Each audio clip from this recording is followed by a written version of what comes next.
तो मोहित भाई हमारा बहुत अच्छा स्टूडेंट, जो अभी अभी मैं एनडीए बता रहा था कि कुछ बच्चों का एनडीए क्लियर हुआ है रिटर्न, तो मोहित भी उनमें से है। तो यही बात कर रहे थे हम, तो मोहित आपको पूरा बताएगा कि कैसे पढ़ाई करी। तो मैंने आज ही आपको क्या सिखाया है, जो भी बच्चा आए डाउट जी भर के लेना। आपने मैथ कैसे पढ़ा, इंग्लिश कैसे पढ़ा, कितने घंटे पढ़ा, कितना टाइम लगा, क्या एनडीए पहली बार देते ही हो गया या दूसरी बार में हुआ, सारी बातें करनी है। चलो मैं मोहित को दे देता हूँ माइक भाई। अच्छा, ऑनलाइन वाले बच्चे आप भी देखो भाई, एक बच्चा आएगा और आपको बता रहा है। आ जाओ ऊपर ही आ जाओ। Good afternoon. तो एक्चुअली क्या है, हम सोचते हैं कि एनडीए जो है वो बहुत इजी है, but it is not. Practice करने से होगा भाई, ऐसे तो कुछ भी नहीं होगा। मेरा ये फोर्थ अटैम्प्ट था, 3 बार failure, but still I didn't stop. ये मेरा फोर्थ चांस था और रिटर्न के लिए मेरा लास्ट चांस था। Because of sir and the institution which give me guidance, I cleared it anyway. But you should not stop. Ultimately क्या होता है ना, जैसे मैं सैनिक स्कूल से था, तो वहाँ पे हमारे को बहुत सारी कोचिंग दी जाती है। शुरू से ही हमारे को बनाया इसलिए जाता है ताकि हम एनडीए का पेपर दे सकें। वन एम वन गोल हमारे ऊपर सेट कर दिया जाता है एनडीए। उसके अलावा ना हम सीबीएसई के लिए प्रिपेयर करते इतना, सिर्फ हमारा एक एम होता है बस एनडीए। सैनिक स्कूल्स और मिलिट्री स्कूल्स होते ही इसलिए। लेकिन मैं उस टाइम पे शायद इतना पढ़ाई में इन्वॉल्व नहीं हुआ, और मैं बाहर ज़्यादा एक्टिविटीज़ में रहा, क्योंकि मैं नेशनल्स भी खेला हुआ हूँ वॉलीबॉल। तो मेरी सारी 11th उसी में चली गई। लेकिन 11th क्या, 11th और 12th मिला के ही एनडी होगा। अगर आप 11th छोड़ दोगे तो नहीं होगा, 12th छोड़ दोगे तो नहीं होगा। तो मैंने 11th छोड़ दी, तो शायद that was the main reason for my failure. तो वही नहीं हुआ मेरा। और मैं सच बताऊं, मैं पढ़ा भी नहीं शायद। फर्स्ट और सेकंड अटैम्प्ट में मैंने कोशिश ही नहीं की। थर्ड अटैम्प्ट में मैंने अपने मार्क्स काउंट किए। फर्स्ट टाइम मैंने मार्क्स काउंट किए कि मेरे कितने बनते हैं वहाँ पे। तो शायद मैंने जो दो पहले दो अटैम्प्ट किए वो बस ऐसे ही किए। क्योंकि जब तक आपको कुछ डर नहीं होगा ना अंदर से, डर तभी लगेगा जब आपने पढ़ाई की होगी। या तो डर लगेगा ही नहीं जब तक आपने पढ़ाई नहीं की होगी। तो फिर जब मैं आया यहाँ पे थर्ड टाइम, मेरे को एक फ्रेंड से पता चला कि वेटिकन इंस्टीट्यूट है ऐसे ऐसे। वो लड़का था जे एंड के का। उसने मेरे को सारा बताया। वो ऑनलाइन पढ़ता था सर से। सर ने रवि सर, उसने रवि सर के बारे में बताया, एंड आई जॉइंड हेयर। काफ़ी अच्छा माहौल था। यहाँ पे आने के बाद मेरे को फर्स्ट टाइम ऐसा हुआ कि कुछ सीखा है। ऐसा नहीं होता कि सैनिक स्कूल्स ख़राब हैं या कुछ हो रहा है, लेकिन जो पहले होते हैं ना वो अब शायद नहीं रहे। तो सर ने मेरे को बहुत गाइड किया है। मेरा फेवरेट सब्जेक्ट भी मैथ्स था, लेकिन शायद मैंने, मेरा फर्स्ट जो थर्ड अटैम्प्ट था उसमें भी नहीं हुआ। जब मैं यहाँ पे पढ़ता था तो नहीं हुआ मेरा, क्योंकि शायद मैंने मॉक टेस्ट नहीं दिए, मेरी स्पीड नहीं बन पाई वो। और मैं कुछ ज़्यादा ही शायद और कॉन्फिडेंट हो गया, क्योंकि बाकी सब यहाँ पे 10-12 बच्चे बैठते हैं, उनमें सर को पता है कि मैं, शायद सर को लगता था मैं सबसे अच्छा हूँ, मुझे भी लगता था। लेकिन उसी की बात, उस वजह से शायद मैं ओवर कॉन्फिडेंट हो गया। लास्ट का 1-1.5 महीना मैंने थोड़ा सा जो ग्रिप थी मेरी नॉलेज की वो मैंने छोड़ दी। शायद वो मेरा मेन रीज़न था उस फेलियर के लिए, थर्ड चांस के लिए। अभी मैंने 2 महीना कहीं कोचिंग वगैरह नहीं ली, घर पे ही पढ़ा। लेकिन सर ने मेरे को अभी भी गाइड किया है। नेहा मैम, दीपक हुड्डा सर और रवि सर ने मेरे को अभी भी मैसेज में मेरे से बात होती थी। कभी भी कुछ डाउट होता तो मैं सर से पूछता था। अगर आपका फर्स्ट अटैम्प्ट में नहीं होता तो करने की कुछ बात नहीं है। मैंने अपने बीए फर्स्ट सेमेस्टर के पेपर छोड़े, स्किप ही कर दिए मैंने सारे पेपर, क्योंकि 10 दिन पहले ही वो थे। तो कुछ ना कुछ बोलते हैं ना कि कुछ पाने के लिए कुछ छोड़ना पड़ता है। अब की बार मेरे को लग रहा है एसएसबी भी शायद हो जाऊंगा, कॉन्फिडेंट हूँ मैं। तो शायद मेरे को सेकंड सेमेस्टर के भी छोड़ने पड़ सके, मैं छोड़ दूंगा।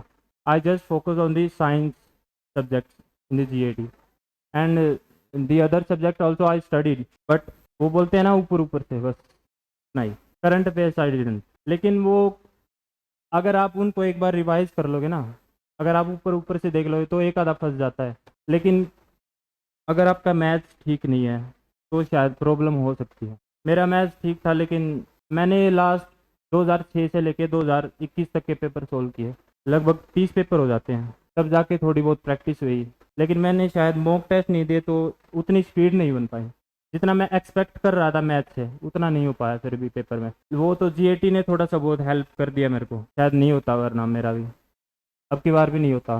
जीएटी में अगर आप साइंस स्टूडेंट हैं पहले से ही, तो आप जीएटी पे ज़्यादा फोकस, साइंस पे ज़्यादा फोकस, क्योंकि वो 50 क्वेश्चन जो होते हैं ना, वो बेसिक होते हैं, daily basic routine. Brother, I am son of a farmer, we have 4 acres of field and I used to do the work along with my father and mother. I don't take excuses and it can be predicted by my hands.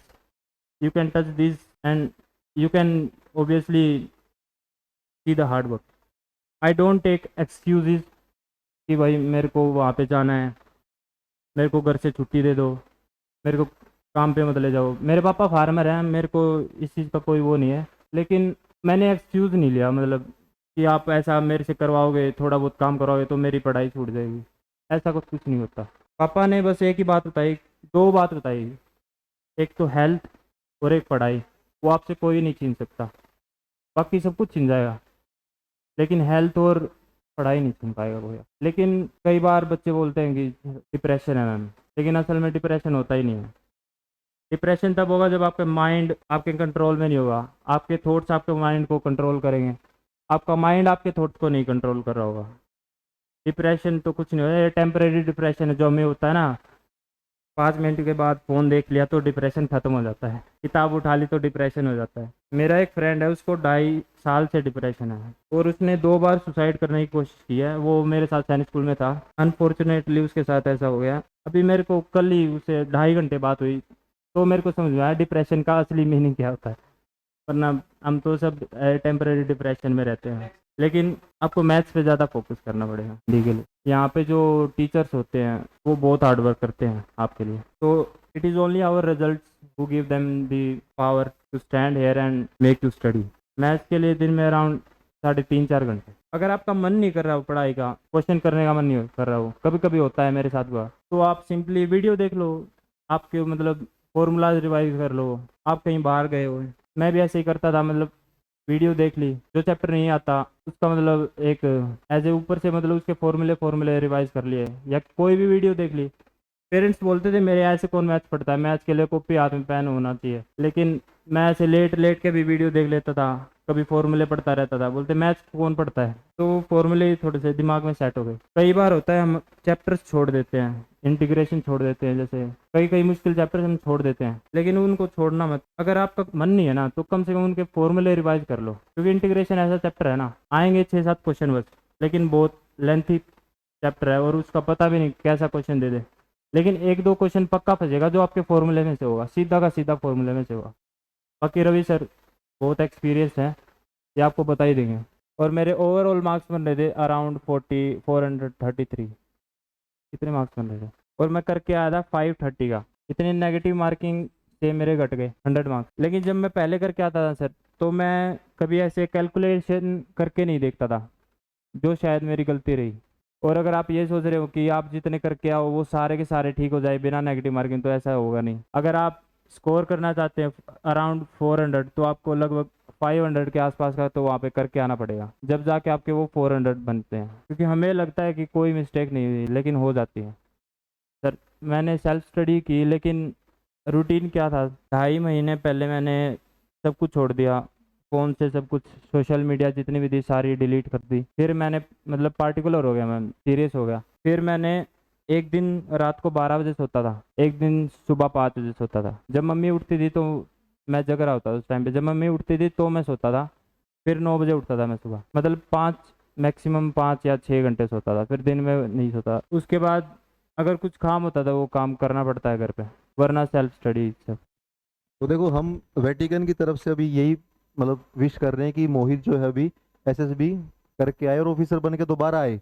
मतलब अभी तो क्या है, return exam, अभी तो क्या return exam दिया है, तभी अपनी स्टोरी सुना रहा है। हम क्या चाहते हैं कि भाई मोहित एक बार एसएसबी भी क्लियर करे और फिर से हम बुलाएं, और फिर से आपको, अभी तो रिटर्न का एक्सपीरियंस शेयर कर रहा है, फिर एसएसबी का करे कि मेरा एसएसबी ऐसे हुआ, ये सब मैंने किया और मेरा हो गया।